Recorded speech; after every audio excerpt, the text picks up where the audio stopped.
Daf Yomi, Tractate Sanhedrin, page 24b. Top of the page with the words, excuse me, My love be'osan hanishba'in velo mishalmin tihava le kimechul lach. What, is it not referring to those who take an oath and do not pay? Meaning, cases where the defendant is obligated to take an oath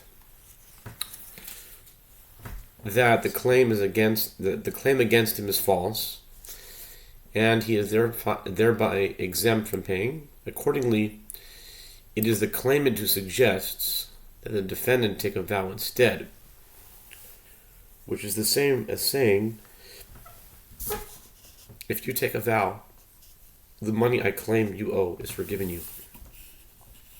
Lo, be'otan anishba'in v'notlin dehavi le ke'etelach. The Gemara rejects this objection. No. It is referring to those who take an oath and collect a debt. There are cases where it is the claimant who is obligated to take an oath,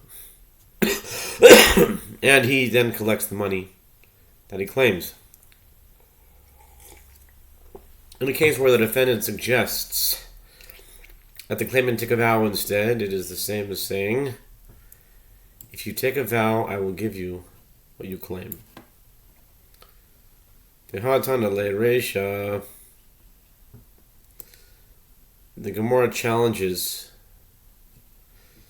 but according to Rava's interpretation, the Mishnah already taught the halacha in a case where the defendant says, I will give you, in the first clause where the defendant accepts unfit judges. Tana tola bidat acherim utana tola bidat atzmo.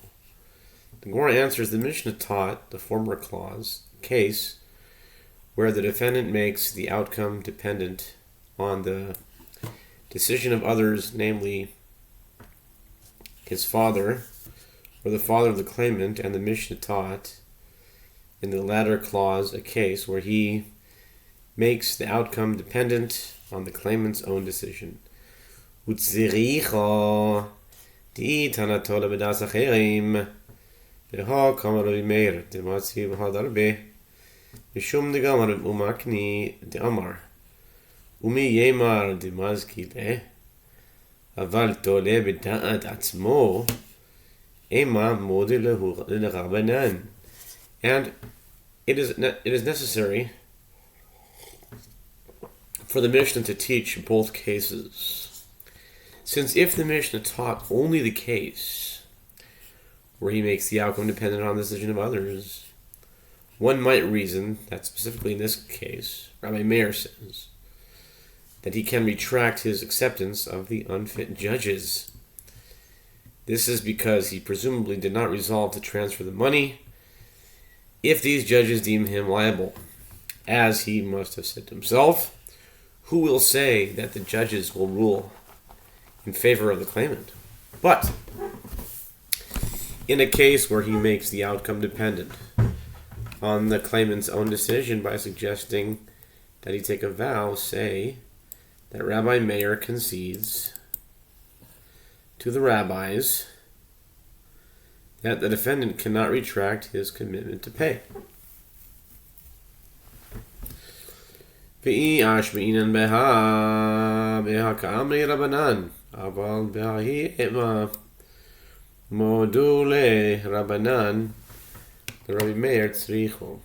conversely, if the Mishnah would teach us only this latter case, where the defendant suggests that the claimant take a vow, one might reason that specifically in this case, the rabbis say he cannot retract his offer, but in that former case, where he makes the outcome dependent on the decision of others, say that the rabbis concede to Rabbi Meir that he can retract his acceptance of the unfit judges. Therefore, it is necessary for the Mishnah to teach both cases.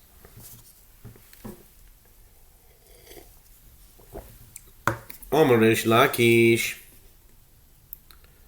Machlokes Lifnei Gemar Din Avalach Gemar Din Divrei Kol Ein Yochel Lachzor Bo Rabbi Yochanan Amar Le'achar Gemar Din Machlokes. Reish Lakish says the dispute between Rabbi Meir and the rabbis concerns whether or not one can retract his acceptance of unfit judges before the verdict is issued.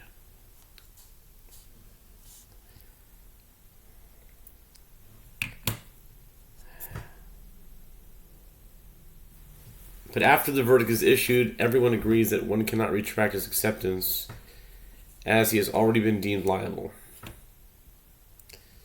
Rabbi Yochanan says the dispute concerns whether or not one can retract his acceptance after the verdict is issued. I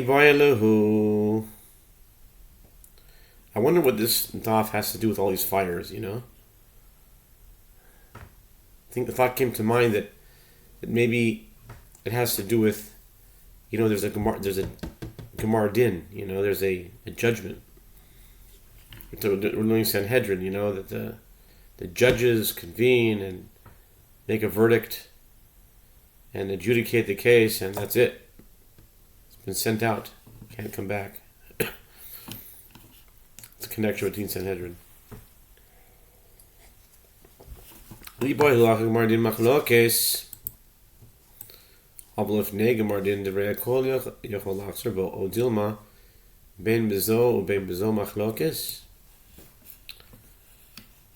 A dilemma was raised before the sages with regard to the opinion of Rabbi Yochanan. Is the dispute over whether one can retract his acceptance of acceptance after the verdict is issued?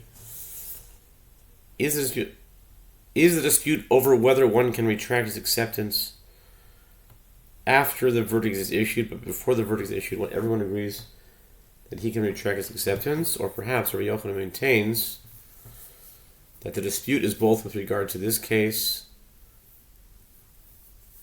and with regard to that case. Tashema de Amar Rave Kibel Alav Korov O Pasul Lifnei Gemar Din Yachol Lachzor Bo Achar Gemar Din Ein Yachol Lachzor Bo.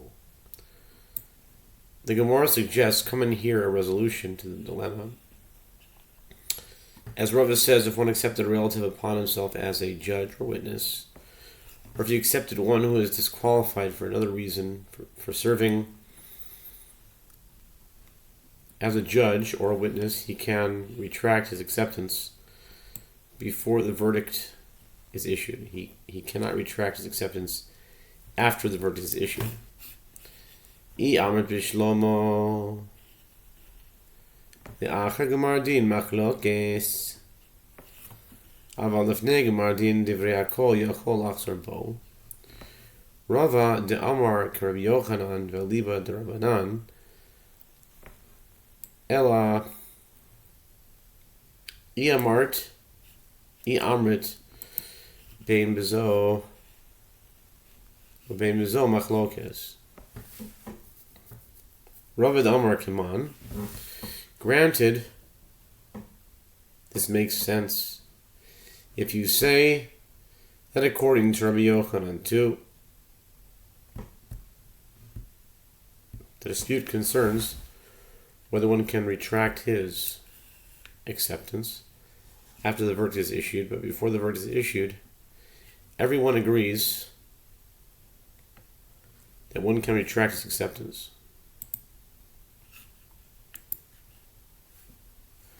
And this means that Rava is stating the halacha in accordance with the opinion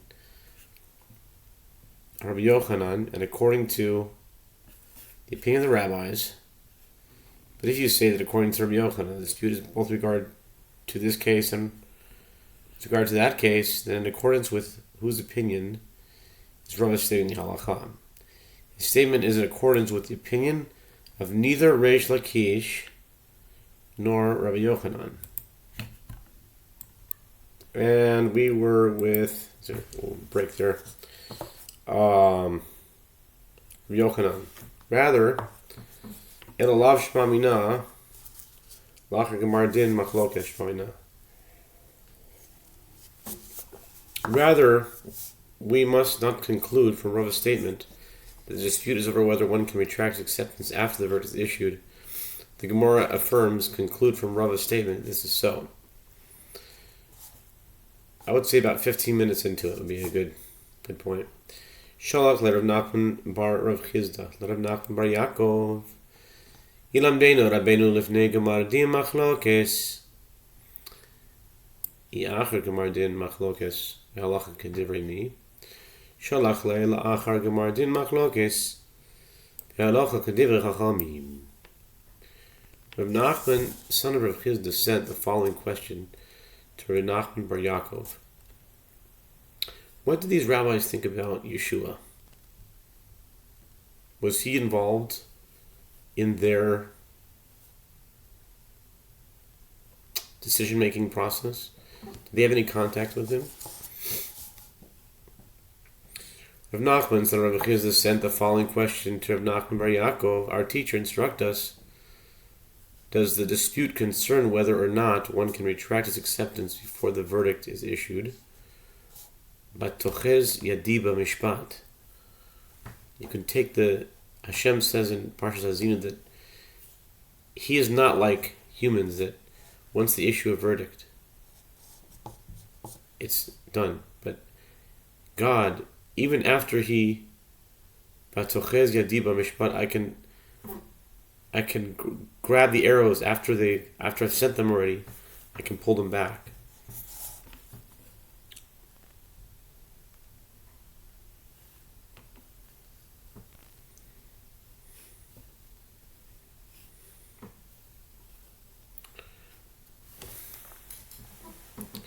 Or does this dispute concern whether or not one can retract his acceptance of the verdicts issued, and furthermore, in accordance with whose statement is the halacha Rav Nachman bar Yaakov sent him in response? The dispute concerns whether one can retract his acceptance after the verdict is issued, and the halacha is in accordance with the statement of the rabbis.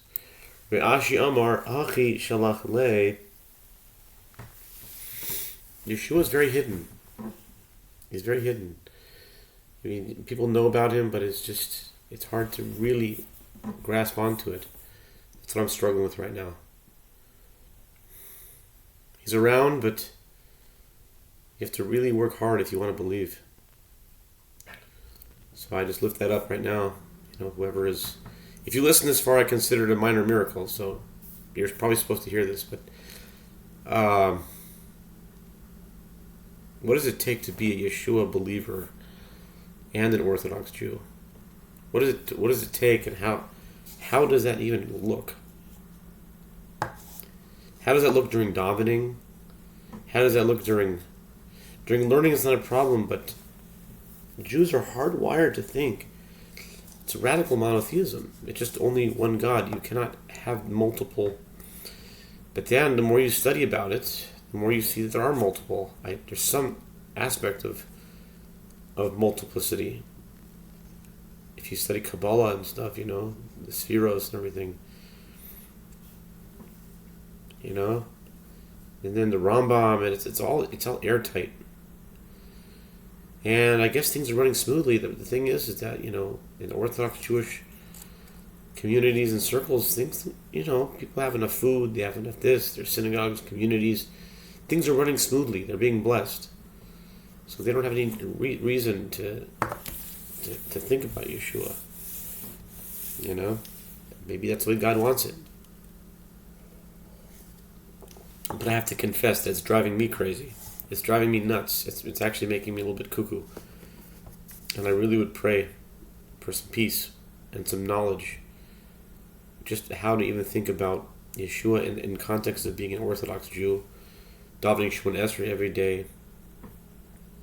Where is Yehoshua in Shemon Esrei? Is he there? Is he not there? How do you visualize Mashiach when you pray Shemon Esrei? I confess I'm not clear about it yet. So I lift it up in a prayer and wait patiently for an answer. It's not something that I want. It's so burdensome to me that I don't even want to share it with people, because I don't wish the confusion upon them that I have. But Yeshua is supposed to be the greatest thing of the world. He's supposed to be the light of the world, right? How is it that the light of the world can be so agonizing mentally? So that would be my prayer. That would be my prayer for now, and I believe that there will be an answer. But I think there isn't any answer if you haven't asked the question. So I'm asking the question now. It's being stated. It's actually in the air. It's recorded now. If you listen this far, then you're supposed to hear this. Ravashi Omar ki haki shalach le bet eten lach machlokes o b'mechulach machlokes. Babylon Talmud is Babylon, man. This is Babel. They quote they quote a pasuk in Eicha in 3:6 that this is the thing of death. They quoted this about the Babylon Talmud. They said,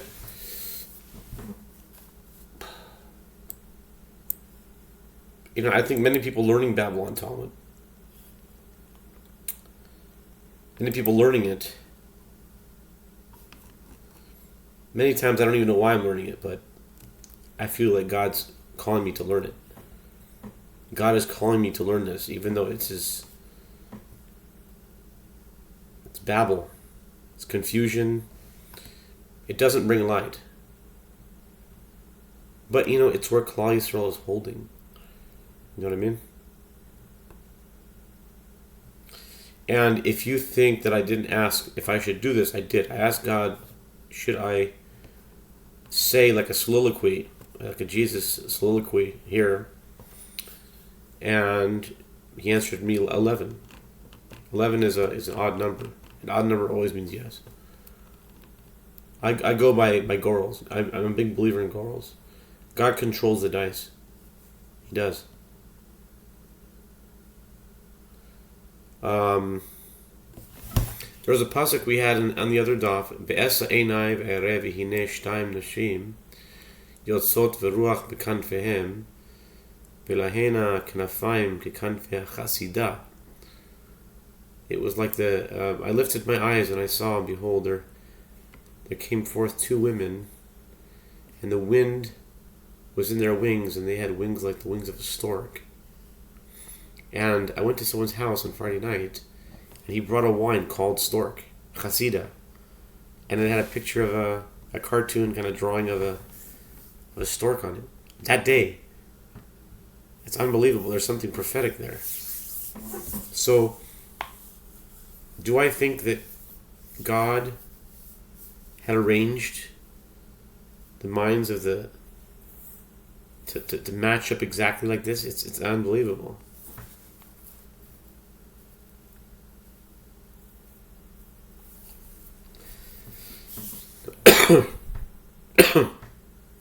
But where's Yeshua in all this? This can be like my way of witnessing, I guess. If you're meant to hear this, you'll hear it. But I'm seeing now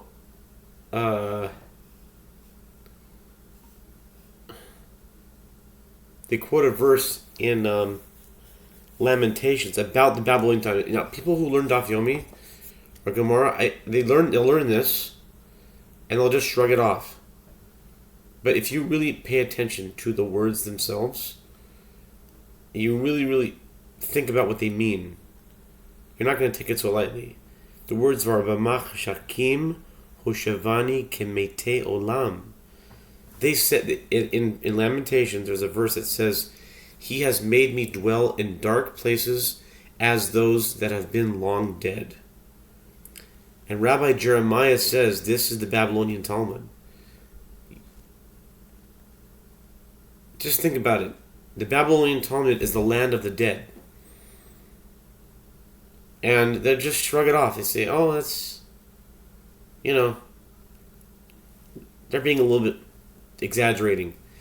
Those words are very meaningful. If you call the Babylonian Talmud, B'machashakim Hoshavani Kemete Olam, why are you learning a book of death?